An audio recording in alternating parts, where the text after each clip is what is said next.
सो पिछले वाले सेशंस में हमने ये समझा था कि ऐसी कौन सी स्किल्स है जो एक नेटवर्क मार्केटिंग इंडस्ट्री में हमें काम आने वाली है। विदाउट दीज स्किल्स, अगर हमने स्किल्स को नहीं सीखा, क्योंकि नेटवर्क मार्केटिंग इंडस्ट्री में जोड़ना आसान है, लेकिन जुड़ने के बाद लोग तभी टिकते हैं जब उनके अंदर स्किल्स डेवलप होती है। जुड़े रहेंगे 2 महीना, 4 महीना, 6 महीना जुड़ गए, लेकिन अगर चीजों को नहीं सीखा तो ग्रोथ नहीं होती है। तो ऐसी कौन सी बातें हैं जो एक नेटवर्कर को नेटवर्क मार्केटिंग इंडस्ट्री में, डायरेक्ट सेलिंग इंडस्ट्री में जो सीखना जरूरी है, इसके पिछले वाले सेशन में हमने देखा था। तो क्या थी सबसे पहली स्किल्स, क्या थी? कोई बताएगा चैट बॉक्स में? जितना ज्यादा हम टू वे कम्युनिकेशन करेंगे ना, उतना ज्यादा हम अच्छी तरीके से चीजों को सीखते हैं। तो हमने पिछले वाले चीजों में क्या सीखा था, उसका हम थोड़ा सा रिवीजन करेंगे। तो कौन सी स्किल थी, कौन बताएगा कि हमें कौन सी स्किल एक नेटवर्क मार्केटिंग इंडस्ट्री में हमारे अंदर कौन सी मोस्ट इंपॉर्टेंट स्किल होनी चाहिए? आप चैट बॉक्स में कमेंट कर सकते हैं, चैट बॉक्स ओपन है। पिछले हमने क्या समझा था? वेरी गुड, है ना? आकांक्षा मैम बोल रही है कि कम्युनिकेशन स्किल्स, है ना? नेटवर्क मार्केटिंग इंडस्ट्री क्या है? बातचीत करने की बस कला है। आपको बातचीत करना आ गया, सही तरीके से बात करना आ गया, क्या बात करना वो आ गया, क्या नहीं बात करना वो आ गया, तो इस इंडस्ट्री में आप ग्रोथ करेंगे। तो पहली जो स्किल्स थी क्या थी? Communication skills. Communication skills the most important skills. इसमें आपको क्या करना है? आपको इफेक्टिव तरीके से अपने बातों को लोगों के बीच में प्रस्तुत करते आना चाहिए। या फिर वो आप वन टू वन करें, या फिर वन टू मेनी करें, या फिर पब्लिक में करें। दूसरी स्किल जो है यहाँ पे सबसे इंपॉर्टेंट स्किल, जो रिलेशनशिप बिल्डिंग। आपका डाउनलाइन का आपके ऊपर ट्रस्ट होना चाहिए। ट्रस्ट बिल्डिंग की इंडस्ट्री है। आप जिन लोगों से बात कर रहे हो, जिस प्रोस्पेक्ट से बात कर रहे हो, अगर आपका उसके ऊपर भरोसा आप नहीं क्रिएट कर पा रहे हो, तो पर्सन आपके साथ नहीं जुड़ेगा और नहीं टिकेगा। तो ट्रस्ट बहुत ही इंपॉर्टेंट फैक्टर है। ट्रस्ट कैसे डेवलप होगा? अगर आप सही तरीके से उनके साथ रिलेशनशिप डेवलप करेंगे, तो ट्रस्ट डेवलप होता जाएगा। आपके साथ भरोसा जो है कि अगर डेवलप हो गया, ट्रस्ट डेवलप हो गया, तो इस इंडस्ट्री में आप काम कर पाएंगे। सेलिंग स्किल्स इंपॉर्टेंट है। अल्टीमेटली करना क्या है? सेल्स ही तो करना है। चीजों को बेचना ही तो है, प्रोडक्ट को बेचना ही तो है। क्योंकि अगर सेल्स रुक गया, सेल्स क्या है? हर एक इंडस्ट्री की जान है। अगर मान लो कि सेल्स का व्यवहार रुक गया, लोग बेचना बंद कर देंगे, तो ये जिंदगी चलेगी क्या? अगर बेचना लोगों ने बंद कर दिया, लोग बोलते हैं कि हमें क्या बेचना पड़ेगा क्या? तो अगर बेचना ही बंद कर दिया जाए, मान लो कि अगर एक ऐसा पिक्चर देखो कि अगर बेचना लोग बंद कर दे, सब्जियां बेचना बंद कर दे, क्या होगा?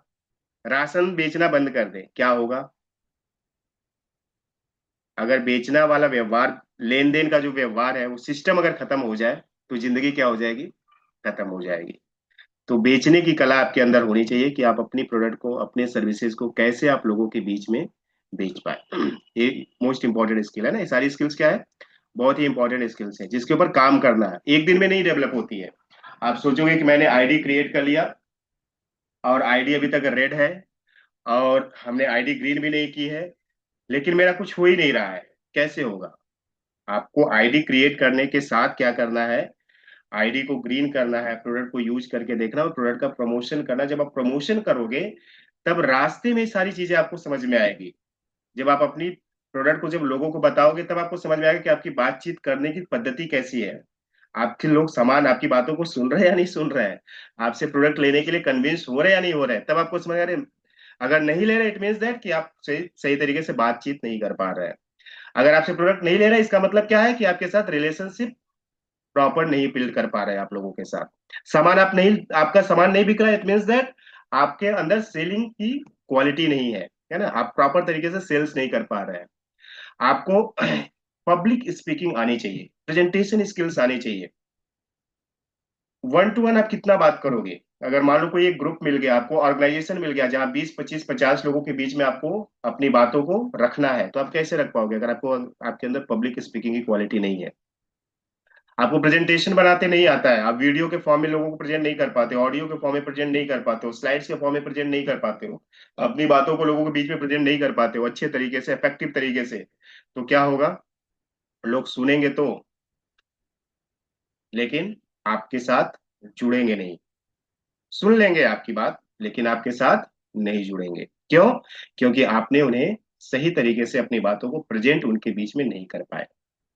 तो ये सारी स्किल्स आपको डेवलप करनी पड़ेगी, तब जाकर के कुछ होगा। बहुत सारे लोग जुड़ जाते हैं और बोलते हैं कि हमारा तो कुछ हो ही नहीं रहा है, कैसे होगा? ये सारी क्वालिटी आपने सीखा क्या, क्वालिटी डेवलप किया क्या, स्किल्स डेवलप किया क्या, करना पड़ेगा। तो कोई शॉर्टकट तरीका नहीं होता है।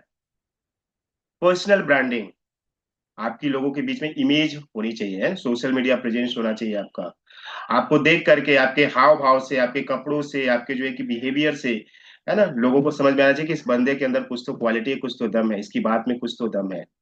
नहीं तो लल्लू जैसा बन करके जाएंगे तो कोई भी आपसे कन्विंस नहीं होगा, है ना। तो आपके अंदर कॉन्फिडेंस डेवलप होना चाहिए, है ना, अपनी बातों को आप कॉन्फिडेंटली प्रेजेंट कर पाए। सोशल मीडिया मार्केटिंग करते आनी चाहिए आपको, Facebook marketing, Instagram marketing, YouTube पे आपको अपना वीडियोस क्रिएट करते आना चाहिए। तो इन सारी जगहों पे क्या करना पड़ेगा? प्रेजेंस आपको बनाना पड़ेगा। क्यों? क्योंकि आज जनता कहाँ पे रहती है? आज जनता रहती है मोबाइल में, है ना।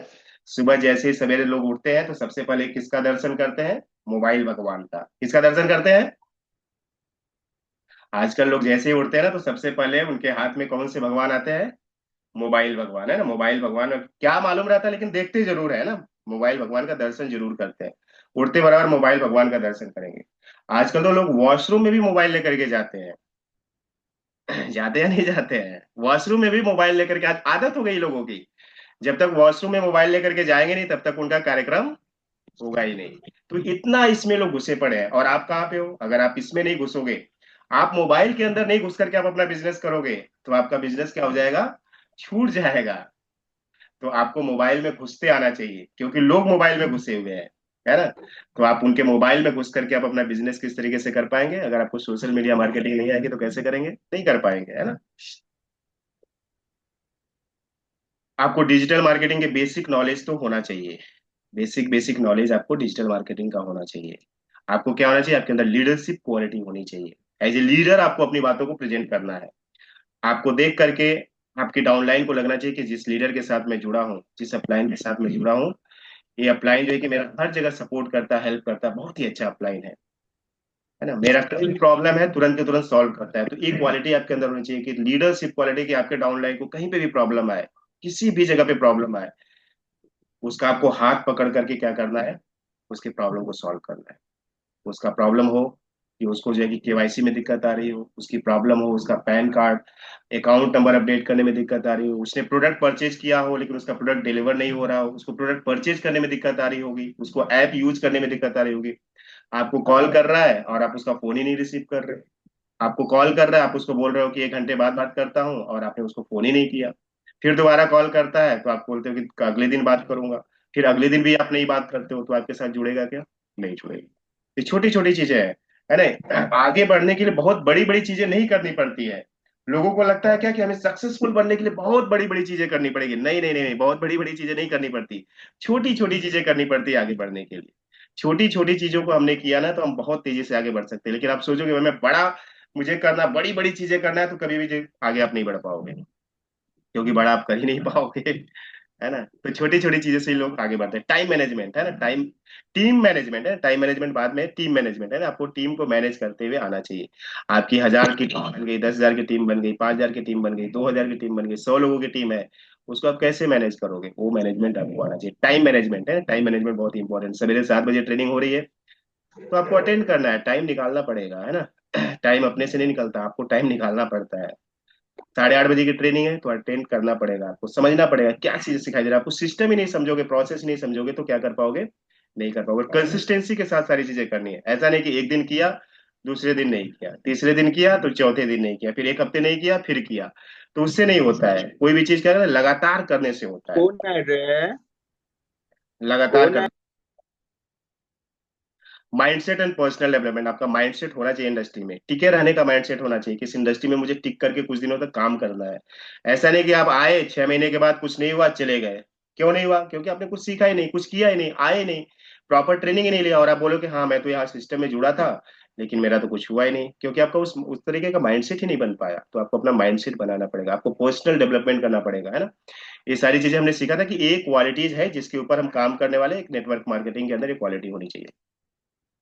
अब हम बात करते हैं कि एक्चुअली प्रेजेंटेशन होता क्या है। क्योंकि हमारा टॉपिक क्या है कि हम इफेक्टिव प्रेजेंटेशन किस तरीके से करके प्रैक्टिकल करेंगे, लेकिन थोड़ा सा एक बेस क्लियर हो जाए, एक अंडरस्टैंडिंग डेवलप हो जाए, है ना। मेरा ऐसा मानना है कि जब कोई भी चीज का हमारा बेस क्लियर होता है, फंडामेंटल क्लियर होता है, कॉन्सेप्ट क्लियर होता है, उस चीजों को हम आसानी से कर पाते हैं। अगर अगर बेसिक क्लियर नहीं, न्यू क्लियर नहीं, फंडामेंटल क्लियर नहीं है, तो क्या कर पाओगे आप, उस चीजों को आसानी से नहीं कर पाओगे। अगर बेस क्लियर हो गया तो इजीली आप कर पाएंगे। सो प्रेजेंटेशन क्या है? प्रेजेंटेशन सिंपली एक फॉर्मल वे ऑफ कम्युनिकेशन है, अपनी आइडियाज को शेयर करना, अपनी बातों को शेयर करना, अपने मैसेज को शेयर करना ऑडियंस के बीच में। प्रेजेंटेशन क्या है? प्रेजेंटेशन सिंपल सा है कि आप अपनी इंफॉर्मेशन को, अपनी आइडियाज को, अपने मैसेज को ऑडियंस के बीच में सही तरीके से आप रख पा रहे हैं क्या, उसी को प्रेजेंटेशन बोला जाता है। इसमें किसी एक पर्टिकुलर टॉपिक को लेकर के बात की जाती है। जैसे यहाँ पे मैं किसके बारे में बात कर रहा हूँ कि प्रेजेंटेशन, इफेक्टिव प्रेजेंटेशन किस तरीके से किया जाता है। ऐसा नहीं कि मैं कभी कुछ और बात करूं, कुछ और बात करूं, ऐसा नहीं होता। एक पर्टिकुलर टॉपिक के ऊपर बात की जाती है, उसे प्रेजेंटेशन बोला जाता है। प्रेजेंटेशन कैसे हो सकता है? प्रेजेंटेशन ओरल फॉर्म में हो सकता है। अभी मैं क्या कर रहा हूं, मैं बात कर रहा हूं, लेकिन मैं साथ साथ में क्या दिखा रहा हूं, कुछ आपको दिखा भी रहा हूं ना। मैं बात तो कर रहा हूं, लेकिन उससे रिलेटेड मैं आपको चीजें कुछ दिखा रहा हूं, उसको क्या बोलते हैं, विजुअल्स बोला जाता है ना। स्लाइड के फॉर्म में आप दिखा सकते हो, डेमोज के फॉर्म में आप दिखा सकते हो, वीडियोज के फॉर्म में आप दिखा सकते हो, ऑडियोज के फॉर्म में कुछ चीजें आप सिर्फ समझा सकते हो। तो इसी को प्रेजेंटेशन बोला जाता है। क्लियर हो गया प्रेजेंटेशन क्या है? प्रेजेंटेशन एक ऐसा रास्ता, एक ऐसा तरीका जिससे के थ्रू आप अपनी आइडियाज को, अपने नॉलेज को, अपनी बातों को, अपने मैसेज को लोगों के बीच में आप सही तरीके से प्रेजेंट कर पाए, in the form of oral speech, in the form of visuals, power point presentation के फॉर्म में, स्लाइड्स के फॉर्म में, ऑडियोज के फॉर्म में, वीडियोज के फॉर्म में, मल्टीमीडिया डिस्प्लेस के फॉर्म में। इसे प्रेजेंटेशन बोला जाता है। यानी कि सारा मिक्सचर मिला करके क्या होता है, एक इफेक्टिव प्रेजेंटेशन होता है। केवल वॉइस, मैं केवल यहाँ पे बोलूं तो इफेक्टिव प्रेजेंटेशन नहीं होगा, लेकिन मैं अगर कुछ बोल रहा हूँ उसके साथ साथ मैं कुछ चीजें आपको दिखा रहा हूँ, उससे क्या बोला जाएगा, इफेक्टिव प्रेजेंटेशन बोला जाएगा। उससे रिलेटेड मेरे पास कुछ वीडियोज है क्या, तो और दमदार प्रेजेंटेशन हो जाएगा। अगर मैं जो बातें बोल रहा हूं उसको, अगर कोई चीजें मैं कुछ डेमोज दिखा रहा हूं क्या, तो और इफेक्टिव प्रेजेंटेशन हो जाएगा। क्लियर हो रहा है क्या? मैं कुछ ऑडियोज के फॉर्म में आपको समझा रहा हूं क्या, तो और ज्यादा लोगों को समझ में आएगा। तो केवल बोलने से ज्यादा समझ में नहीं आता, लेकिन उसके साथ साथ दिखाना, उनको वीडियोज दिखाना, उनको ऑडियोज के फॉर्म में बताना, समझाना, इसको क्या बोला जाता है, एक इफेक्टिव प्रेजेंटेशन बोला जाता है। तो इफेक्टिव प्रेजेंटेशन क्या है, क्लियर हुआ? केवल मुंह से खड़े होकर के भाषण देना इफेक्टिव प्रेजेंटेशन नहीं है। उसके बारे में कुछ आपके पास फैक्ट्स है, फिगर्स है, डेटाज है, वीडियोज है, ऑडियोज है, पावर पॉइंट प्रेजेंटेशन है, स्लाइड्स है, विजुअल्स है, क्रिएटिव्स है, डेमोज है, उसको बोला जाता है इफेक्टिव प्रेजेंटेशन, किसी एक पर्टिकुलर टॉपिक को लेकर के। तो आई होप दैट कि ये बातें क्लियर हुई होगी कि प्रेजेंटेशन एक्चुअली में, इफेक्टिव प्रेजेंटेशन क्या होता है। सो इफेक्टिव प्रेजेंटेशन में क्या क्या स्टेप्स है, इसको हम समझ लेते हैं, और फिर हम प्रैक्टिकल, अगर आज टाइम बचा तो हम क्या करेंगे, प्रैक्टिकल भी करेंगे। आपका एक पर्टिकुलर ऑब्जेक्टिव होना चाहिए। ऑब्जेक्टिव मतलब क्या? एक पर्टिकुलर बातों के ऊपर आपका जो है कि प्रेजेंटेशन होना चाहिए। स्लाइड शायद जो है कि थोड़ा सा डिम हो गई होगी, इसका जो है ना मैं चेंज कर देता हूँ, आपको सही तरीके से दिख नहीं रहा होगा।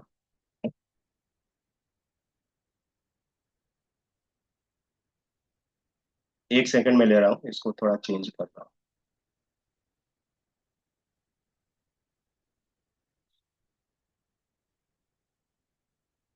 अभी तक जो मैंने बातें बताई आपको क्लियर हो रहा है? चैट बॉक्स में आप कर सकते हैं, चैट बॉक्स में बोल सकते हैं।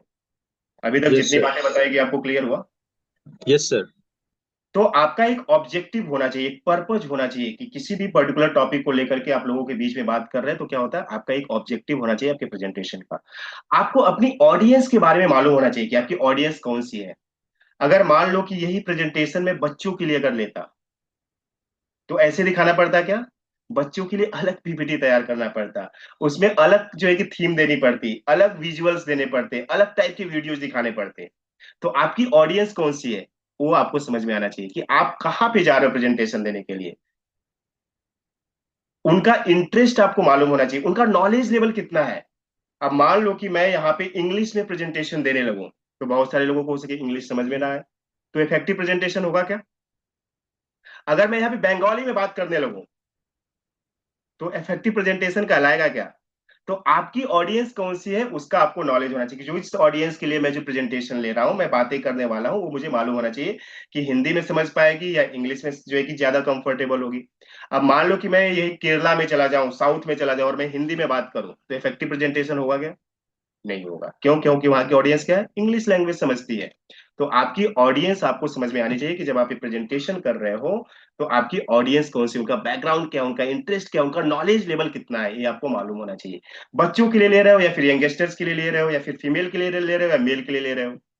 तो जब आप फीमेल के लिए लोगे तो आपके वर्ड्स जो है कि क्या होने चाहिए, ऐसे कुछ वर्ड्स नहीं होने चाहिए कि जो फीमेल को क्या करे, दिक्कत करे, है ना। तो ये सारी चीजों का आपको ध्यान देना है कि आपकी ऑडियंस कौन सी है। आप जो है कि ओल्ड एजेड पर्सन के लिए ले रहे हो क्या, तो उनके हिसाब से आपको प्रेजेंटेशन बनाना पड़ेगा, क्योंकि उनके एक्सपीरियंसेस अलग होते हैं, उनके नॉलेज अलग होते हैं। तो उसके हिसाब से आपको प्रेजेंटेशन क्या करना पड़ेगा, ये सारी चीजें सोच करके प्रेजेंटेशन को क्या किया जाता है, बनाया जाता है। शायद आप ये सारी बातों से रेजोनेट कर रहे होंगे ना। Organise your content. जब आप प्रेजेंटेशन देने जाओगे ना तो आपका कंटेंट ऑर्गेनाइज होना चाहिए। मतलब क्या, कि किस, कौन सी स्लाइड के बाद मुझे कौन सी स्लाइड दिखानी है, किस स्लाइड के बाद मुझे वीडियोस दिखाना है, किस स्लाइड के बाद मुझे ऑडियोस के थ्रू समझाना है। तो आपका क्या होना चाहिए, ऑर्गेनाइज्ड स्ट्रक्चर होना चाहिए। ऐसा नहीं कि आप प्रेजेंटेशन दिखा रहे हो और वीडियो आप भूल गए कि कहाँ पे रखा था, मैंने कौन से ड्राइव में रखा था, है ना। आप ड्राइव सर्च करने लगे।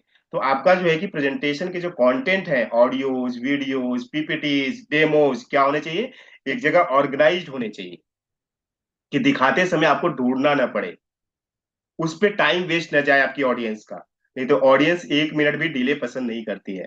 अगर 10 सेकंड का भी डिले हो गया, 10 सेकंड का अगर मान लो कि थोड़ा सा भी फ्लक्चुएशन हो गया, तो ऑडियंस क्या करती है, तुरंत के तुरंत रास्ता नाप लेती है ना।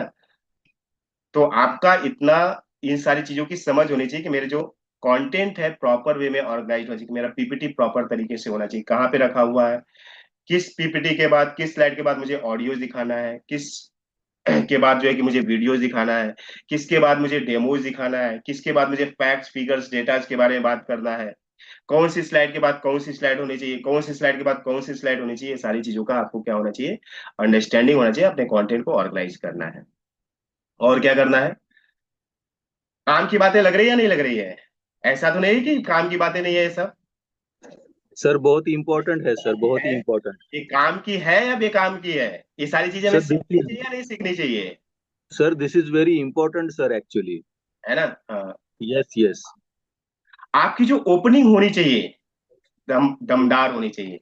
जब आप अपने प्रेजेंटेशन जब आप दे रहे हो ना, तो जब आप ओपन करो यानी कि अपनी बातों को स्टार्ट करो, तो आपकी स्टार्टिंग क्या होनी चाहिए, दमदार होनी चाहिए। ऐसे जब बीच में डिस्टरबेंस हो ना, तो आपको आना चाहिए कि डिस्टरबेंस को आप किस तरीके से कंट्रोल कर पाओ। ये भी आना चाहिए आपको प्रेजेंटेशन देते समय, कि अगर आप जूम पे प्रेजेंट दे रहे हो और पीछे से कोई बैकग्राउंड में कुछ बातें करना लगे, तो आपको आपके पास कंट्रोल होना चाहिए। तो आपकी ओपनिंग क्या होनी चाहिए, दमदार होनी चाहिए, है ना।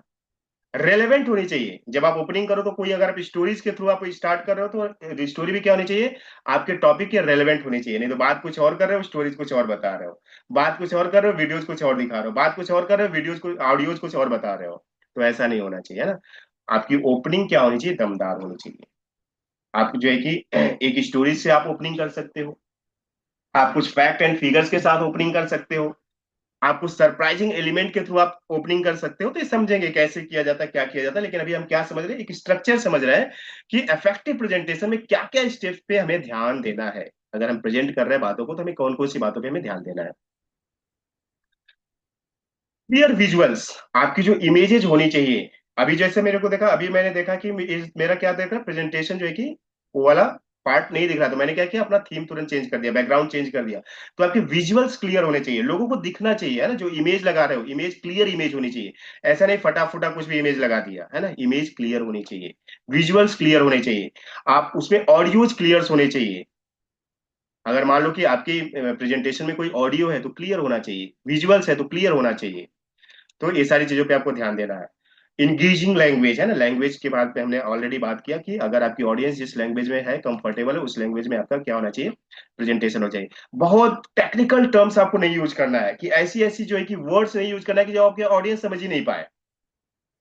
इतना भी आपको हाई फाई प्रेजेंटेशन नहीं बना देना कि आपकी ऑडियंस को समझ में नहीं आ रहा है। ऐसे ऐसे वर्ड्स आप यूज कर रहे हो कि जो आपकी ऑडियंस को समझ में नहीं आ रहा है, तो उस प्रेजेंटेशन का क्या फायदा। अगर आप मान लो कि आपको तो बहुत अच्छे तरीके से आता है ना, बहुत अच्छी हिंदी आप बोलते हो, एकदम शुद्ध हिंदी बोलते हो, लेकिन शुद्ध हिंदी अगर सामने वाले को समझ में नहीं आ रहा हो तो, है ना, तो ये भी आपको ध्यान देना है कि आपके जो है कि वर्ड्स जो होने चाहिए बहुत ही टेक्निकल नहीं होने चाहिए, बहुत ही क्या होने चाहिए, अप्रोप्रिएट होने चाहिए। आपके प्रेजेंटेशन में कुछ एग्जाम्पल्स होने चाहिए, कुछ उदाहरण होने चाहिए, कुछ स्टोरीज होने चाहिए, रेलेवेंट स्टोरीज, है ना। स्टोरीज लोगों को ज्यादा पसंद आती है, एग्जाम्पल्स उदाहरण ज्यादा पसंद आते हैं। तो अगर आपने अपने प्रेजेंटेशन में, आपके प्रेजेंटेशन होना ही चाहिए, जब कभी आप प्रेजेंट कर रहे हो तो इस सारी चीजों को आपको ध्यान देना है कि मैं अपने प्रेजेंटेशन में इससे रिलेटेड कोई स्टोरीज में बता सकता हूँ क्या, इससे रिलेटेड मैं कोई एग्जांपल्स बता सकता हूँ क्या, तो वो सारी चीजों पे आपको ध्यान देते हुए अपना प्रेजेंटेशन आपको क्या करना है, क्रिएट करना है। समझ में आ रहा है सारी चीजें? उसके बाद क्या है, practice practice practice. Without practice आप चले जाओगे लोगों के बीच में बात करने, तो क्या कर पाओगे, आप हार के आ जाओगे। लेकिन आप प्रैक्टिस करके जाओगे चीजों को तो आप जीत के आओगे। विदाउट प्रैक्टिस आप जाओगे तो आप डिमोटिवेटेड फील करोगे, कॉन्फिडेंस लेस हो जाएगा आपका, है ना, कॉन्फिडेंस लूज हो जाएगा। लेकिन अगर आप प्रैक्टिस करके चीजों को जाओगे तो आप जो है कि हाईली कॉन्फिडेंट मोड में आप रहोगे। तो आपको क्या करना है, प्रेजेंटेशन देते समय, प्रेजेंट करते सर के पहले आपको क्या करना है, आपको चीजों को ऑर्गेनाइज्ड वे में रखना है, उसकी प्रैक्टिस करना है। क्या मैं स्टोरी सुनाने वाला हूँ, क्या मैं एग्जाम्पल्स बताने वाला हूँ। स्टार्टिंग में ये सारी चीजें आपको थोड़ी सी डिफिकल्ट लगेगी, लेकिन जब आपकी हैबिट हो जाएगी ना तो ये चीजें आसान हो जाएगी फिर। स्टार्ट में कोई भी चीज थोड़ा सा डिफिकल्ट लगता है, लेकिन इन सारी चीजों की जब हैबिट हो जाती है, जब ये चीजें बार बार आप करने लगते हो, बार बार करने लगते हो, बार बार करने लगते हो, तो फिर ये सारी चीजें कुछ भी आपको करने की जरूरत नहीं है, ऑटोमेटिक हो जाएगा आपसे। जैसे हम साइकिल चलाते हैं ना, साइकिल चलाना सीखते हैं, साइकिल चलाना सीखते हैं तो हम क्या करते हैं, कभी हम पैडल पे ध्यान देते हैं, मेरा पैडल बराबर जा रहा है, या फिर कभी हैंडल पे ध्यान देते हैं, कभी हैंडल की तरफ देखते रहते हैं, है ना। लेकिन अभी अगर आप साइकिल चलाते हो तो क्या हैंडल की तरफ आपका ध्यान जाता है क्या, आपका पैडल की तरफ ध्यान जाता है क्या? बाइक चलाते समय आप क्या क्या देखते हो क्या? लेकिन पहले क्या आप डरते थे, डगमगाते थे, लेकिन अभी क्या है, हाथ छोड़ करके भी कुछ देर तक आप बाइक चला सकते हो, 1-2 सेकंड तक। क्यों? क्योंकि आपकी प्रैक्टिस हो गई ना, उसके बाद आपको नहीं बताना कि गियर कब बदलना है, क्लच कब चेंज करना है, सारी चीजें आपको, क्लच कितना रखना है, ब्रेक कैसे कब दबाना है, ये सारी चीजें आपको बताना है क्या? नहीं बताना पड़ता है ना, माइंड को ऑटोमेटिक सारी चीजें माइंड में फिट हो जाती है। Time management, time management important है। अगर आपको 1 घंटे का प्रेजेंटेशन है तो आपको 1 घंटा से 1.5 घंटा नहीं करना है, या फिर आपका 1 घंटे का आपको समय दिया तो ऐसे नहीं 40 मिनट में भाग जाना है। तो टाइम मैनेजमेंट इंपॉर्टेंट है। अगर आपको 10 मिनट का ही समय दिया गया तो आपको 20 मिनट तक नहीं खींचना है चीजों को। अगर आपको कहीं पे बुलाया गया बात करने के लिए और बोला कि आपके पास केवल 10 मिनट का समय है, आप क्या करो, 20 मिनट तक खींच डाले। आपको बोला कि आपके पास 50 मिनट का समय, आप 20 मिनट में जो है कि टाटा बाय बाय हो गए। तो ये नहीं, आपको ये ध्यान देना है कि अगर मेरा टाइम मैनेजमेंट, मतलब इस तरीके से आपको पूरा टाइम पे ध्यान देना है कि अगर आपको 1 घंटे का प्रेजेंटेशन देना है तो आपको 1 घंटा तक आपको बात करते आना चाहिए, न कम न ज्यादा। 1 घंटे में आपका पूरा टोटल क्या होना चाहिए, सही तरीके से अपनी ऑडियंस को क्लियरिटी के साथ आपको प्रेजेंटेशन देना। तो time management is very very important, है ना। इंगेज योर ऑडियंस, आपकी ऑडियंस को बोर फील नहीं होना चाहिए। ऐसा नहीं कि आप मन गिरा करके बातें बोले जा रहे हो सुस्त होकर के, है ना, आप गिरे हुए, थके हुए, हारे हुए, आपकी ऑडियंस भी वैसे ही फील कर रही है, बोर कर रही है, रोदू टाइप का आप बात कर रहे हो, तो क्या होगा, आवाज ही नहीं है आपकी बात में, दम ही नहीं है, तो क्या होगा, आपकी ऑडियंस क्या करेगी, इंगेज नहीं होगी। आपकी ऑडियंस को लगना चाहिए कि इसकी बातों को हमें सुनना है ना, सही बातें कर रहा है, अरे बहुत कितना अच्छा बात कर रहा है, कितना मजे, बात सुनकर क्या मजा आ गया यार, इसकी बात में क्या दम है ना, ऐसा लगना चाहिए। कब होगा ये, कब होगा ये, जब ये सारा जो जो मसाला मैंने बताया, मसाला, ये सब मसाला आपके प्रेजेंटेशन में रहेगा तब होगा। अगर मसाला ही नहीं रहेगा तो सब्जी चटपटी बनेगी क्या? अगर सब्जी में मसाला नहीं डाला, सब्जी में प्याज नहीं डाला, सब्जी में मिर्ची नहीं डाला, सब्जी में लहसुन नहीं डाला, तो सब्जी चटपटी बनेगी क्या? तो ये सब मसाला है ना, प्रेजेंटेशन के मसाला। अगर ये सारे मसाले आपके प्रेजेंटेशन में रहे तो क्या होगा, आपकी ऑडियंस क्या होगी, आपके साथ इंगेज रहेगी, ज्यादा लंबे समय तक टिकी रहेगी, आपकी बातों को ध्यान देगी, सुनेगी, समझेगी और उसको इम्प्लीमेंट करेगी। नहीं तो केवल सुनेगी, सुन करके बोर होकर के चली जाएगी। लास्ट में क्या करना है, आपका जब प्रेजेंटेशन खत्म हो जाए तो अपनी ऑडियंस से पूछना है कि अगर आपके कुछ सवाल है तो आपके सवाल को आप पूछ सकते हैं, क्योंकि हो सके जो कुछ आपने बातें बताई हो उसमें क्या हो लोगों को सवाल हो सकते हैं।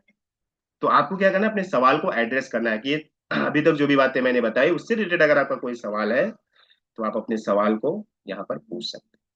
और सवाल का आंसर देते समय भी आपको क्या करना है, प्रॉपर तरीके से आपको आंसर देना है।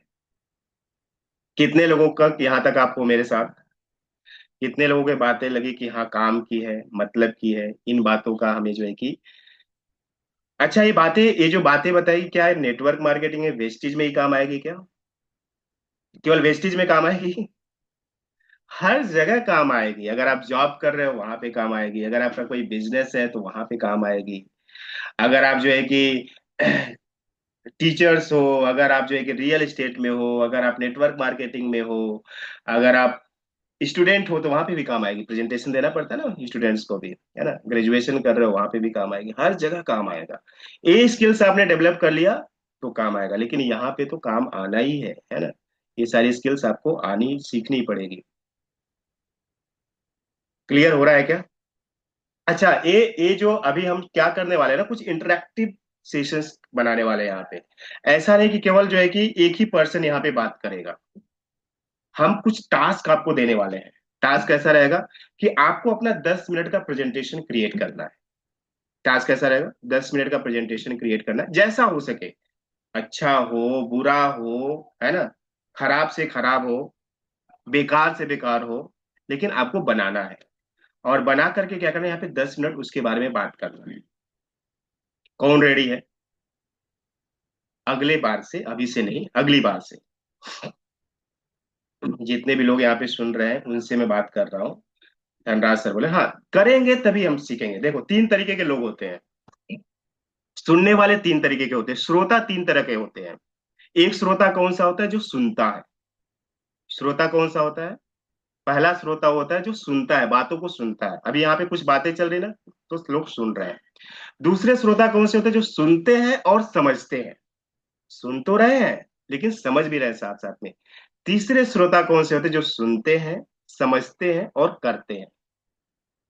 सुना, समझा और किया, तब रिजल्ट आता है। सुना केवल तो उससे रिजल्ट नहीं आता है।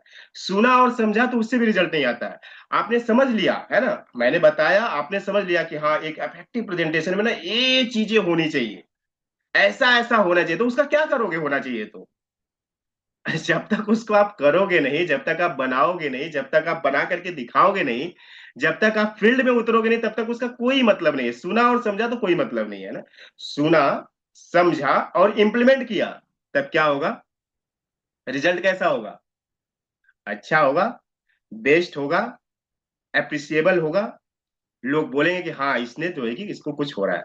तो हमें क्या करना है ना, डरे हुए नहीं रहना है, सहमे हुए नहीं रहना है। देखो, मुझे क्या ये चीजें आती थी क्या? नहीं आती थी। मैं भी आप जैसे ही बोल रहा होगा, है ना, कुछ साल पहले। लेकिन मैंने सुना, समझा और किया, तो मैं आपको यहाँ पे बात कर पा रहा हूँ। आपको भी क्या करना है, सुन लिया आपने, समझ लिया। अब थोड़ा सा बैठ करके इन सारी चीजों पे क्या करो, आपको अभी पीपीटी बनाना नहीं सिखाया है, तो पीपीटी बनाना नहीं सिखाया, उस पे हमें नहीं बात करना। हमें क्या करना है, किसी एक पर्टिकुलर टॉपिक पे 10 मिनट पे बात करना है, 10 मिनट बात करना है। तो उससे क्या होगा, हमारे बात करने का क्या हो जाएगा, आवाज खुलेगी, बात करने का कॉन्फिडेंस होगा। तो यहां से हमारी प्रैक्टिस होगी, धीरे धीरे धीरे धीरे धीरे धीरे प्रैक्टिस होगी।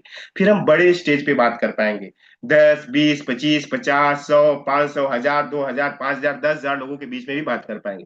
लेकिन पहले शुरुआत तो करनी पड़ेगी, कहीं से शुरुआत करनी पड़ेगी, नहीं करनी पड़ेगी? अभी तो हमें नहीं आता है, लेकिन अगर हमने शुरुआत किया तो क्या कर पाएंगे, हम कर पाएंगे। तो नेक्स्ट में कौन बात करेगा? 10 10 10 मिनट का टाइम है, कौन बात करेगा? इनिशिएटिव लेना है। देखो, आपने बोला और किया तो हो जाएगा। अगर आप बोलोगे नहीं, हाँ सोचोगे, मन में सोचोगे तो नहीं हो पाएगा। आकांक्षा मैम करेंगे, देशराज सर करेंगे, बाकी लोग शिव शंकर जी, सुप्रिया मैम, धनराज जी, विजय सर, भृगु जी।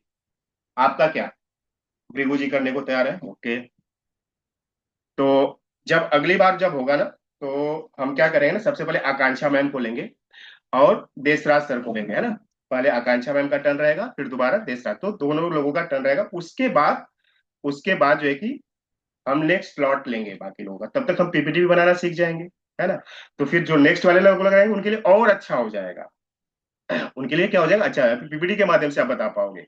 तो अभी हम समझ लेते हैं कि 10 मिनट किसी भी टॉपिक पे आप बात करो, है ना, किसी भी टॉपिक, कोई भी एक टॉपिक डिसाइड करो, उस टॉपिक के ऊपर 10 मिनट में उसमें कुछ स्टोरीज, कुछ एग्जांपल्स, कुछ फैक्ट्स फिगर्स के साथ आपको 10 मिनट प्रेजेंट करना, step by step. Step number 1 में मुझे एक बोलना, दो तीन चार स्टेप्स आप बना लो, 4 स्टेप्स में कंप्लीट करो, 10-10 मिनट का टाइम है उस पर जो है कि करना। करेंगे तो हम बिल्कुल जो है कि कर पाएंगे। आगे समझे? अभी तक जो हमने समझा क्लियर हुआ?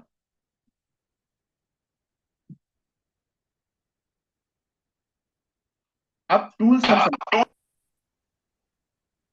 कुछ टूल्स है पीपीटी बनाने के, है ना, प्रेजेंटेशन बनाने के कुछ टूल्स है।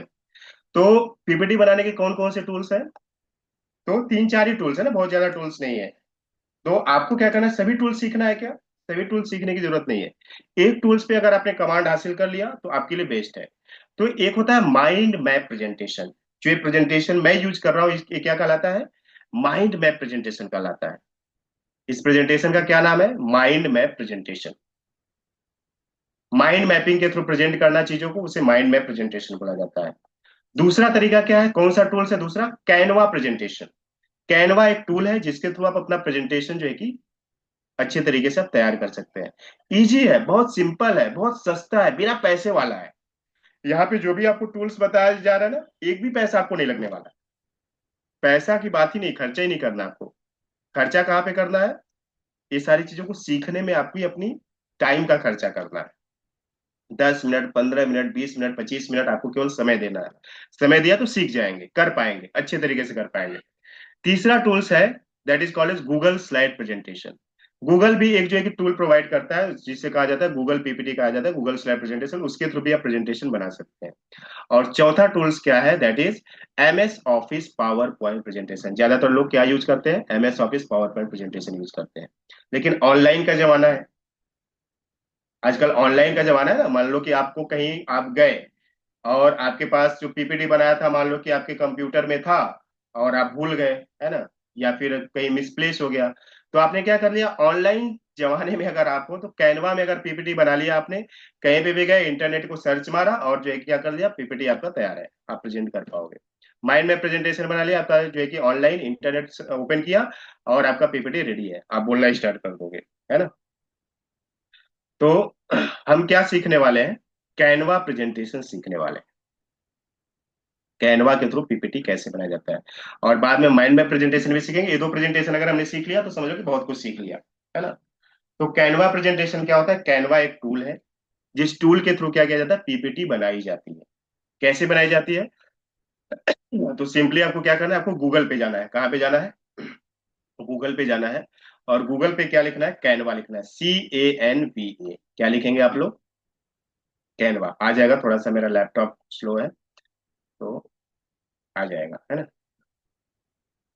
यहाँ पे लिखेंगे CANVA, तो क्या आएगा? canva.com।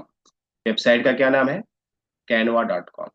इस वेबसाइट पे सिंपल आपको आना है, आपके ईमेल आईडी के थ्रू क्या कर लेना है, इसको लॉग इन कर लेना है।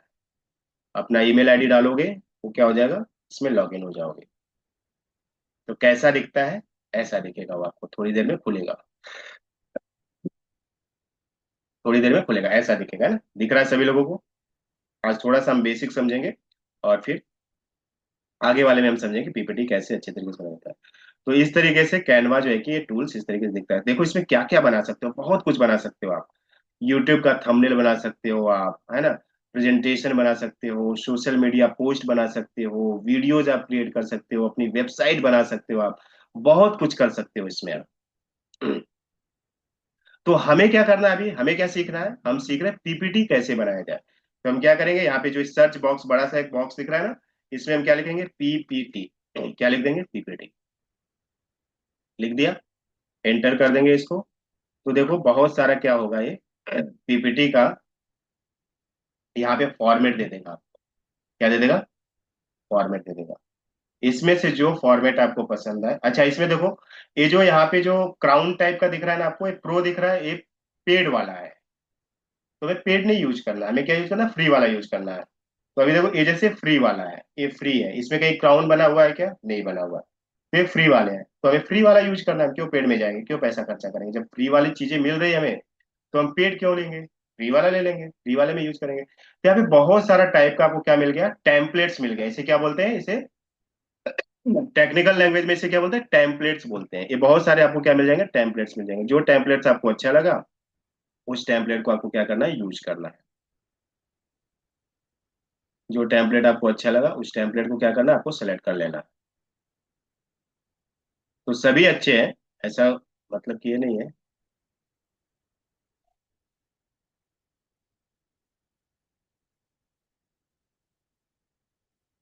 तो सपोज मान लो कि मैं ये वाला यूज कर लेता हूँ, ठीक है।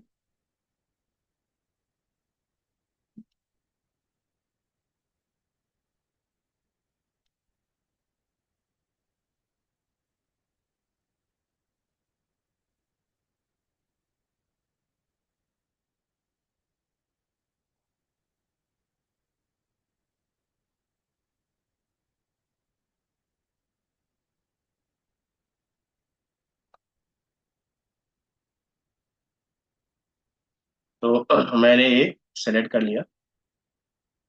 जो अच्छा लगे उसको क्या करना है, आपको सेलेक्ट कर लेना है। अब यहाँ पे लिखा हुआ कस्टमाइज दिस टेम्पलेट, तो आप क्या करोगे, कस्टमाइज दिस टेम्पलेट को क्या करोगे, सेलेक्ट कर लोगे। टेम्पलेट को चूज करना है। टेम्पलेट को चूज करने के बाद क्या करना है, वहां पे ऑप्शन आएगा कस्टमाइज दिस टेम्पलेट। एक बार आप लैपटॉप में बनाना सीख गए तो मोबाइल में भी बनाना सीख जाओगे। आसान है मोबाइल में भी, केवल आपको यहाँ पे बता रहा हूँ टूल्स वहां पे क्या क्या चीजें हैं, क्या क्या मेन्यूज है, किससे क्या होता है। फिर आप मोबाइल में भी इसको इजीली बना सकते हो। किसी के पास लैपटॉप नहीं होगा तो मोबाइल में भी बना सकता है, लेकिन पहले आप इसको समझो। फिर यहाँ पे क्या कस्टमाइज दिस टेम्पलेट करके आ गया, ओपन हो रहा है, होने दीजिए।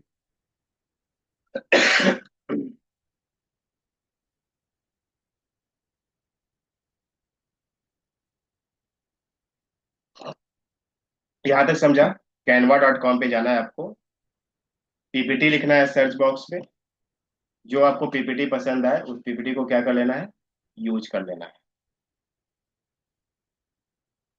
उसको सिलेक्ट करेंगे तो इस टाइप से ओपन हो जाएगा। आएगा आएगा, है ना, धीरे धीरे आएगा। मेरा थोड़ा सा लैपटॉप का दिक्कत है इसलिए स्लो लग रहा है, आपके में दिक्कत नहीं आएगा।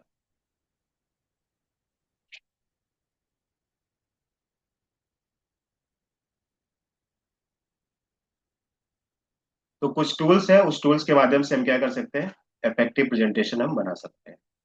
हैंग हो गया मेरा लैपटॉप, हैंग हो गया, इसकी वजह से वो नहीं हो रहा है, हो जाएगा।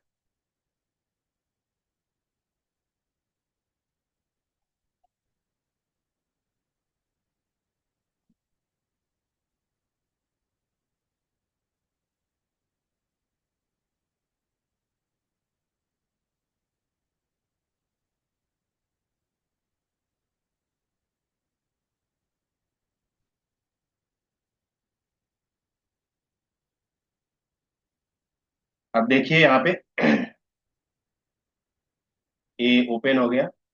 अब यहाँ पे हमें क्या समझना है, यहाँ पे जो लेफ्ट हैंड साइड में ना कुछ चीजें दी हुई है, ये इंपॉर्टेंट है। जो लेफ्ट हैंड साइड में दिया है, डिजाइन, एलिमेंट्स, टेक्स्ट, अपलोड, ये इंपॉर्टेंट है। यहाँ पे जितनी भी स्लाइड्स है ना, सारी स्लाइड्स यहाँ पे आ गई। जितने भी स्लाइड्स है ना, जो आपको स्लाइड पसंद आ रही है वो स्लाइड्स आप रख सकते हो, बाकी क्या कर सकते हो, आप डिलीट कर सकते हो। मतलब आपको क्या मिल गया, एक थीम मिल गया, कलर मिल गया, है ना। आपको अपने पीपीटी का क्या मिल गया, थीम मिल गया, कलर मिल गया, डिजाइन मिल गई। उस डिजाइन के थ्रू आपको क्या करना, अपना प्रेजेंटेशन तैयार करना है। तो इसमें क्या करना है, इसमें क्या करना है, यहाँ पे देखो डिजाइन है, मतलब कि यहाँ पे और भी डिजाइन आपको मिल जाएगी, है ना। अप्लाई ऑल 15 पेजेज आपको कर देना है। तो क्या हो जाएंगे, सारे 15 पेजेज यहाँ पे आ जाएंगे, अप्लाई हो जाएंगे। अब यहाँ पे इंपॉर्टेंट क्या है, एलिमेंट्स, टेक्स्ट, अपलोड। तीन चीजें इंपॉर्टेंट है। क्या इंपॉर्टेंट है, एलिमेंट, टेक्स्ट और अपलोड। टेक्स्ट मतलब क्या, कुछ आपको यहाँ पे लिखना है तो आप क्या यूज करोगे, टेक्स्ट यूज करोगे। अगर आपको कुछ लिखना है यहाँ पे तो आप क्या यूज करेंगे, टेक्स्ट यूज करेंगे। अपलोड मतलब क्या, अगर आपके पास कोई इमेज है, उस इमेज को यहाँ पर लेकर के आना है तो आप क्या यूज करेंगे, अपलोड ऑप्शन यूज करेंगे। अगर आपके पास मान लो कोई आपके पीपीटी से रिलेटेड कोई इमेज है, आपने कहीं गूगल से निकाला है या फिर कहीं से आपने, आपके पास था, उस इमेज को आपको क्या करना है, अपने पीपीटी के अंदर यूज करना है, तो आप क्या करेंगे, अपलोड का ऑप्शन यूज करेंगे।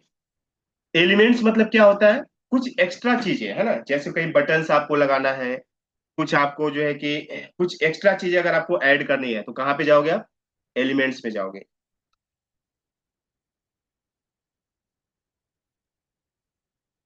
तो तीन इंपॉर्टेंट चीज क्या है, एलिमेंट्स, टेक्स्ट और अपलोड। टेक्स्ट में जब कभी भी आपको एक टेक्स्ट आपको ऐड करना है तो कहाँ पे आप जाओगे, टेक्स्ट पे जाओगे। कुछ चीजें अगर आपको अपलोड करनी है तो कहाँ पे आप जाओगे, अपलोड पे जाओगे। और एलिमेंट्स मतलब क्या, कुछ एक्स्ट्रा चीजें अगर आपको ऐड करना है तो आप कहाँ से मालूम करोगे, एलिमेंट्स में मालूम करोगे। तो जैसे कोई लाइन आपको चाहिए, कोई सर्कल चाहिए, कोई शेप्स चाहिए, तो कहाँ पे मिलेगा आपको, एलिमेंट्स में मिल जाएगा।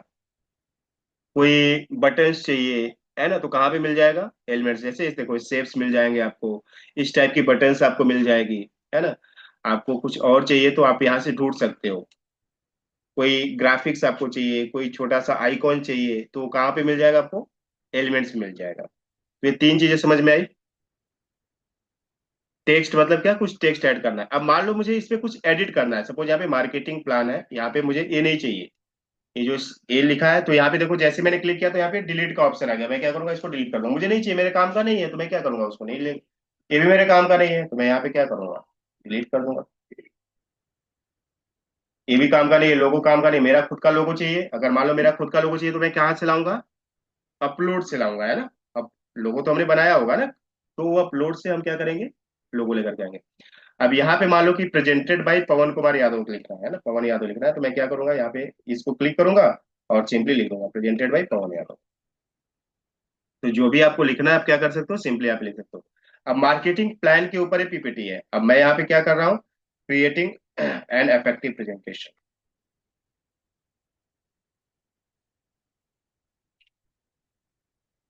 अब इसको कम ज्यादा करना है, इसको अगर कम करना है, मतलब ये तो बड़ा हो गया ना, तो कम कैसे करेंगे, तो इसको क्लिक करेंगे तो यहाँ पे देखो इसका साइज आ जाएगा, ऊपर में दिख रहा है साइज, यहाँ पे फॉन्ट साइज। तो यहाँ से हम इसको कम कर देंगे, ये देखिए कम हो रहा है, कम हो रहा है। इसको बढ़ाना है तो मैं क्या करूंगा, इसको थोड़ा सा इंक्रीज कर दूंगा, है ना, इसको कम कर दूंगा।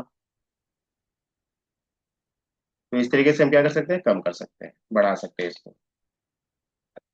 और यहाँ पे मैं क्या कर रहा हूँ, क्रिएटिंग एन इफेक्टिव प्लान की जगह मुझे क्या करना है, प्रेजेंटेशन करना है। तो मैं क्या कर सकता हूँ, एडिट कर सकता हूँ ना, पूरा एडिटेबल मोड में है।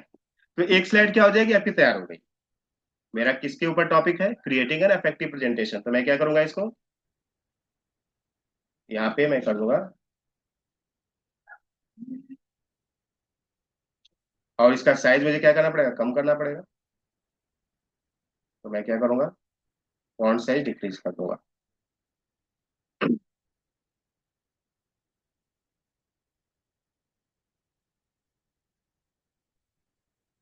अच्छा, अगर मुझे इसको ए वाला जो है ना थोड़ा सा मुझे आगे बढ़ाना है, तो मैं क्या करूंगा, इसको पकड़ करके खींच दूंगा, है ना, तो ये आगे चला जाएगा। और इसको भी मैं क्या कर दूंगा, थोड़ा सा बड़ा कर दूंगा। ये देखो इस तरीके से हो जाएगा। इसको मैं क्या करूंगा, थोड़ा सा ऊपर कर दूंगा ऐसा। ये थोड़ा बड़ा होना चाहिए, है, तो ये थोड़ा मैं बड़ा कर दिया।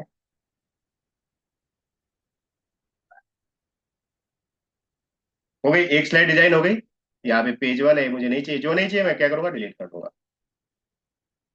एक स्लाइड डिलीट, एक स्लाइड बन गई, क्रिएटिंग एन इफेक्टिव प्रेजेंटेशन। तो इसी तरीके से आप क्या कर सकते हो, अगर मान लो यहाँ पे कुछ एलिमेंट्स चाहिए मुझे, है ना। अभी इसको क्या बोलेंगे, ये एलिमेंट्स है। ये क्या है, ये जो एरो आपको दिख रहा है ना, ये एलिमेंट्स है। ये कहाँ पे मिलेगा, एलिमेंट्स में मिलेगा, है ना। अगर आपको नहीं समझ में आ रहा, मान लो कि मुझे कुछ एरो चाहिए, है ना, तो मैं क्या करूंगा, एलिमेंट्स में एरो लिखूंगा। कौन सा एलिमेंट चाहिए मुझे, एरो का एलिमेंट चाहिए, तो मैं यहाँ पे देखो एरो लिख दूंगा। तो ये एलिमेंट्स कहाँ से मिल जाएगा मुझे, यहाँ से मिल जाएगा, देखो यहाँ पे एरो है ना। ये वाला चाहिए तो मैं क्या करूंगा, यहाँ पे एक लेकर के आऊंगा। ये देखो आ गया। ये वाला नहीं चाहिए, सपोज मैं इसको डिलीट कर देता हूँ, मुझे ऐसा चाहिए, है ना। तो मैं क्या करूँ, ऑटोमेटिक देखो उसी कलर का उसने ले लिया, है ना। इसको मुझे थोड़ा छोटा करना है तो मैं क्या करूंगा, छोटा कर दूंगा। तो एलिमेंट समझ में आया, क्या एलिमेंट्स क्या होता है, जो एक्स्ट्रा चीजें आपको ऐड करनी है। एरो ऐड करना है, बटन्स ऐड करनी है, कुछ आइकॉन ऐड करना है, कुछ सर्कल्स ऐड करना है, कुछ फ्रेम्स ऐड करना है ना। मान लो कि यहाँ पे मुझे क्या करना है, अपना फोटो लगाना है। सपोज मुझे फोटो लगाना है, फोटो कहाँ से मिलेगा? फोटो तो आपके ऑफिस कंप्यूटर में ही होगा ना कहीं होगा वो आपको, तो कहाँ पे जाना पड़ेगा? अपलोड में जाना पड़ेगा। तो सपोज मान लो कि मैं यहाँ पे चाहता हूँ कि मैं क्या करूँ, एक फ्रेम यूज करूँ, तो मैं क्या करूंगा, यहाँ पे एलिमेंट्स में फ्रेम लिखूंगा। क्या लिखूंगा? फ्रेम। तो यहाँ पे मैं ए सर्कुलर फ्रेम यूज करता हूँ, दे दो सर्कुलर फ्रेम यहाँ पे आ गया। अब मैं यहाँ पे मान लो मैं अपना फोटो लगाना चाहता हूँ।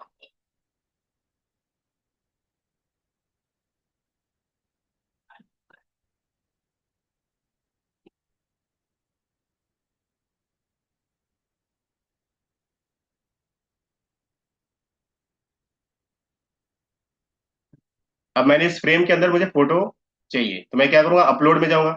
अच्छा, एक बार जो फोटो आ गया ना, अगर आपने अपलोड फाइल से किया और एक बार फोटो आ गया तो यहाँ पे दिखता है ना, फोटो आ जाता है। तो अभी अगर आपके पास फोटोज नहीं है, पिक्चर्स नहीं है, तो आप कहाँ पे जाओगे? अपलोड में जाओगे। जैसे अपलोड पे क्लिक करोगे तो कहाँ पे आ जाएगा? आपके कंप्यूटर में चला जाएगा, आपके लैपटॉप में चलेगा, जहां पे भी आपने सेव करके रखे रहोगे, वहां से आप क्या करोगे? इंसर्ट कर लोगे। देखो, जैसे मैंने अपलोड फाइल पे क्लिक किया तो क्या ओपन हो जाएगा? ये कंप्यूटर ओपन हो गया ना, लैपटॉप ओपन हो गया। तो जहां पे भी आपका होगा फोटोज वगैरह, जहां पे पिक्चर्स आपने सेव किया होगा, वहां से आप ले सकते हो। अब मेरे पास है ऑलरेडी, तो मैं क्या करूंगा, जब एक बार ले लोगे तो यहाँ पे आ जाएगा, वो सेव हो जाएगा, है ना, परमानेंट सेव हो जाएगा। वहां से आप यूज कर सकते हो। तो मैं इधर से मेरा कोई एक पिक्चर्स होगा, तो मैं क्या करूंगा? ले लूंगा उधर से।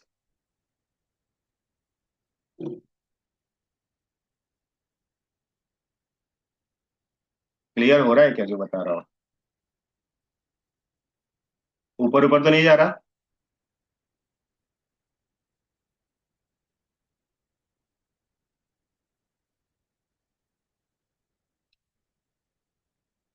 ये मैंने ले लिया। अब देखो, मुंह तो उधर चला गया, इसका मुंह तो उधर चला गया ना, इधर होना चाहिए ना, इस साइड में होना चाहिए। तो मैं क्या करूंगा? इसको फ्लिप कर दूंगा। यहाँ पे देखो फ्लिप लिखा हुआ है, फ्लिप में करूंगा। फ्लिप हॉरिजॉन्टल, तो क्या हो जाएगा? ये देखो, क्या किया मैंने? फ्लिप हॉरिजॉन्टल कर दिया। क्लियर हुआ क्या? ये देखो, हो गई एक स्लाइड डिजाइन हो गई, एक स्लाइड बन गई। सारी स्लाइड ऐसी ही बन जाएगी। तो क्या चीजें ध्यान देना है? तीन चीजें आपको ध्यान देना है। क्या? एलिमेंट्स, टेक्स्ट और अपलोड। एलिमेंट से क्या, कुछ एक्स्ट्रा चीजें जो अगर आपको चाहिए, है ना, कोई शेप से, जैसे मैंने एलिमेंट से क्या लिया? फ्रेम लिया, है ना, फ्रेम में इसको फिट कर दिया। एक सर्कुलर फ्रेम में मैंने फिट कर दिया। तो फ्रेम कहाँ पे मिलेगा? एलिमेंट्स में मिलेगा। कोई सर्कल आपको चाहिए तो कहाँ पे मिलेगा? एलिमेंट्स में मिलेगा। कोई एरो चाहिए, तो एक्स्ट्रा जो भी चीजें आपको चाहिए, है ना, वो यहाँ पे आएगा। कहाँ पे? एलिमेंट्स में मिलेगा। टेक्स्ट, आपको अगर मान लो मुझे टेक्स्ट चाहिए ना, मैं क्या करूंगा? यहाँ पे टेक्स्ट चाहिए, तो मुझे अब यहाँ पे देखो टेक्स्ट कैसे चाहिए? हेडिंग चाहिए तो हेडिंग ले सकता हूँ, सब हेडिंग चाहिए तो सब हेडिंग ले सकता हूँ, बॉडी टेक्स्ट चाहिए तो बॉडी, मैं मान लो सब हेडिंग लेता हूँ यहाँ पे। यहाँ देखो सब हेडिंग आ गई, है ना, यहाँ पे सब हेडिंग में। तो यहाँ पे क्या मैं लिख सकता हूँ?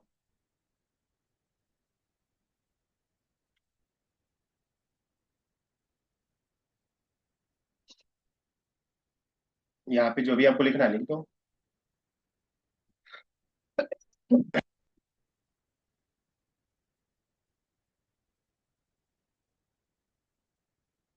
तो जो भी आप लिखना है इस पे क्या कर सकते हो आप? टेक्स्ट के थ्रू लिख सकते हो। अब इसके नीचे आप आओगे ना, टेक्स्ट के नीचे, तो कुछ और क्रिएटिव तरीके से आपको टेक्स्ट की स्टाइल आपको मिलेगी, उसका भी आप यूज कर सकते हो। तो बस आपको आना चाहिए, क्रिएटिविटी आनी चाहिए कि प्रेजेंटेशन को, क्रिएटिव प्रेजेंटेशन कैसे बनाना है, इफेक्टिव प्रेजेंटेशन कैसे बनाना है। तो यहाँ पे देखो कुछ इस टाइप का भी दिया हुआ है। तो ऐसे अगर फॉन्ट वगैरह चाहिए तो आप यहाँ से यूज कर सकते हैं, है ना। तो आपको बस केवल समझना क्या है, तीन चीजें: टेक्स्ट, एलिमेंट्स और अपलोड।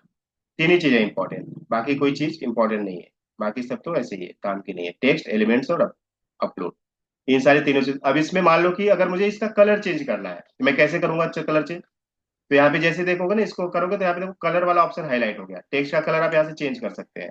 कैसे कर सकते हैं? सपोज मान लो कि मुझे ये कलर चाहिए, तो मैंने क्या किया? ये कलर चेंज कर, कलर आप चेंज कर सकते हैं। इसको बोल्ड करना है तो आप बोल्ड कर सकते हो, तो वैसे बोल्ड था, ये था, अनबोल्ड हो गया, ये बोल्ड हो गया। इटैलिक में करना है तो इटैलिक में आ जाएगा, है ना। कुछ आपको यहाँ पे अलाइनमेंट चेंज करना है, अलाइनमेंट देखो यहाँ पे बीच में आ गया, यहाँ पे क्या आ गया और इधर हो गया, है ना, ये लेफ्ट अलाइनमेंट हो गया, अलाइनमेंट यहाँ से चेंज कर सकते हो। कुछ बुलेट पॉइंट्स यहाँ पे ऐड करना है तो यहाँ से आप ऐड कर सकते हो। यहाँ पे कुछ स्पेसिंग देना है ना, स्पेसिंग अगर देना है इसमें, तो अगर लेटर में स्पेस देना है तो आप लेटर में इस तरीके से देखो स्पेसिंग आ गई है ना। लाइन में अगर स्पेसिंग देना है तो लाइन में स्पेसिंग आ जाएगी, तब इसके नीचे जो लाइन रहती है तो उसमें स्पेस आ जाता है। कुछ इसको इसको ट्रांसपेरेंट करना है तो ये देखो ट्रांसपेरेंट हो गया। ठीक है, इसको अगर ट्रांसपेरेंट करना है तो क्या हो जाएगा, ट्रांसपेरेंट हो जाएगा। इसमें कुछ इफेक्ट्स अगर ऐड करना है आपको, कुछ इफेक्ट्स ऐड करना है ना, तो कैसा इफेक्ट, सपोज मान लो कि मुझे इसको ऐसा इफेक्ट्स देना है ना। और इसका मुझे कलर अगर चेंज करना है तो मैं क्या करूंगा, कलर मुझे इस टाइप का कर लो, क्या ऐसा। तो इफेक्ट्स वगैरह अगर आपको देना है तो इस टाइप से आप दे सकते हो।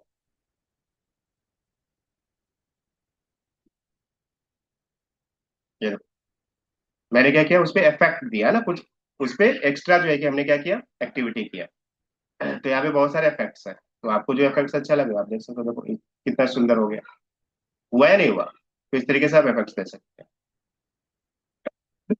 इसका फॉन्ट टाइप अगर आप चेंज करना चाहते हो तो यहाँ से फॉन्ट टाइप भी चेंज कर सकते हो आप। यहाँ पे तो बहुत सारा फॉन्ट टाइप दिया हुआ है ना। यहाँ पे इस तरह से करोगे तो इस टाइप का फॉन्ट हो जाएगा, चेंज हो गया। अच्छा, कुछ चीजें अगर आपको चाहिए कि मान लो फॉन्ट टाइप चेंज कर दिया, मुझे नहीं पसंद आया, मुझे पहले वाला चाहिए, तो आप क्या करोगे, यहाँ पे देखो डू और अंडू दिया हुआ है, यहाँ पे करोगे तो अंडू हो जाएगा ना, पहले वाला हो जाएगा। अंडू का ऑप्शन दिया हुआ है। अच्छा, ये प्रेजेंटेशन बन गया, मुझे प्रेजेंट कैसे करना है, मुझे प्रेजेंट कैसे करना है, ये तो अगर मैं प्रेजेंट करूंगा तो ये तो सारी चीजें दिखेगी ना। तो यहाँ पे देखो एक प्रेजेंट का ऑप्शन दिया हुआ है, प्रेजेंट। इस पे आप क्लिक कर दोगे तो ये देखो कैसे हो जाएगा, ऐसा हो जाएगा। अब यहाँ पे पूछ रहा है प्रेजेंट फुल स्क्रीन, है ना, मुझे फुल स्क्रीन में करना है प्रेजेंट, तो मैं क्या करूंगा, फुल स्क्रीन में प्रेजेंट कर दूंगा। तो ये क्या हो जाएगा, ये देखो दिख रहा है। अब मुझे आगे वाली स्लाइड करना है तो मैं क्या करूंगा, आपके जो माउस का जो है ना, चार बटन होती है ना, अप डाउन लेफ्ट राइट, तो आप अब राइट वाली बटन दबाओगे तो क्या होगा, आगे चला जाएगा ये देखो। पीछे लाना है तो क्या करोगे, अपने कीबोर्ड की जो बटन होती है, लेफ्ट वाली बटन आपको प्रेस करना पड़ेगा, फिर पीछे आ जाएगा। आगे जाना है तो राइट बटन, पीछे जाना है तो लेफ्ट बटन। अच्छा, इसको फिर से मिनिमाइज करना है तो आप क्या करेंगे, मिनिमाइज करना है तो स्केप बटन दबाएंगे, ई एस सी वाली आपके कीबोर्ड की ईएससी बटन, ईएससी बटन को करेंगे तो आप क्या हो जाएगा, वो मिनिमाइज हो जाएगा, जैसा था वैसा हो जाएगा। समझ में आया। एक बार फिर से रिवाइज कर देता हूं आपको। कैनवा पे जाना है, कैनवा पे कैसे जाओगे, गूगल से जाओगे, गूगल पे क्या टाइप करोगे, canva.com। canva.com जैसे ही आप टाइप करोगे, एंटर करोगे, एक वेबसाइट ओपन होगी, उसमें आपका क्या मांगेगा, आपका बोलेगा कि आप जो है कि रजिस्ट्रेशन करिए, तो अपने ईमेल आईडी के थ्रू आप इजीली रजिस्टर कर लेना। जब आप रजिस्ट्रेशन कर लेंगे तो एक क्या आपके सामने डैशबोर्ड ओपन होगा, उसमें आपको क्या लिखना है, पीपीटी लिखना है, पीपीटी। पीपीटी जैसे ही लिखोगे, एंटर करोगे, पीपीटी के बहुत सारे टेम्पलेट्स आ जाएंगे आपको। जो टेम्पलेट्स आपको अच्छा लगा वो टेम्पलेट को आपको क्या करना है, सेलेक्ट कर लेना है। जब आप सेलेक्ट कर लेंगे तो आपको एक ऑप्शन आएगा customise this template. Customise this template आप करोगे तो आपके पास लेफ्ट हैंड साइड में बहुत सारे मेन्यूज ओपन हो जाएंगे। उस मेन्यूज में क्या ध्यान देना है, आपको तीन चीजें ध्यान देना है, एक टेक्स्ट, एलिमेंट्स और अपलोड। टेक्स्ट के थ्रू क्या करोगे, आप टेक्स्ट ऐड कर पाओगे। एलिमेंट्स के थ्रू क्या कर पाओगे, एक्स्ट्रा चीजें जो आपको चाहिए, आपको प्रेजेंटेशन को इफेक्टिव बनाने के लिए वो सारी चीजें आपको कहाँ मिल जाएगी, एलिमेंट्स में मिल जाएगी। अपलोड से क्या मिल जाएगा, आपको पोस्टर्स मिल जाएंगे, ग्राफिक्स मिल जाएंगे, जो आप गूगल वगैरह से इधर उधर से सर्च वगैरह कर करके लेकर के आओ। तो ये तीन चीजें प्रेजेंट करने के लिए क्या है, ऊपर में ऑप्शन दिया प्रेजेंट करने के लिए, प्रेजेंट पे आप चले जाओ, प्रेजेंट कर लोगे। उसको जो है कि प्रेजेंट को नेक्स्ट स्लाइड में करना है तो आप जो है कि राइट अपने जो है कि कीबोर्ड की जो एरो की होती है उसका राइट एरो की आप प्रेस करो। लेफ्ट में करना है तो लेफ्ट एरो की प्रेस करो। अगर आपका फॉन्ट साइज वगैरह चेंज करना है तो उसको आप सिलेक्ट करो, और ऊपर में जो है कि फॉन्ट साइज का हाईलाइट होगा, फॉन्ट साइज कम कर दो। कलर चेंज करना है तो उसको सिलेक्ट करो, कलर आप चेंज कर दो। उसमें कुछ जो है कि इफेक्ट्स ऐड करना है तो उसको सिलेक्ट करो, इफेक्ट्स ऐड कर लो। क्लियर हुआ सभी लोगों को।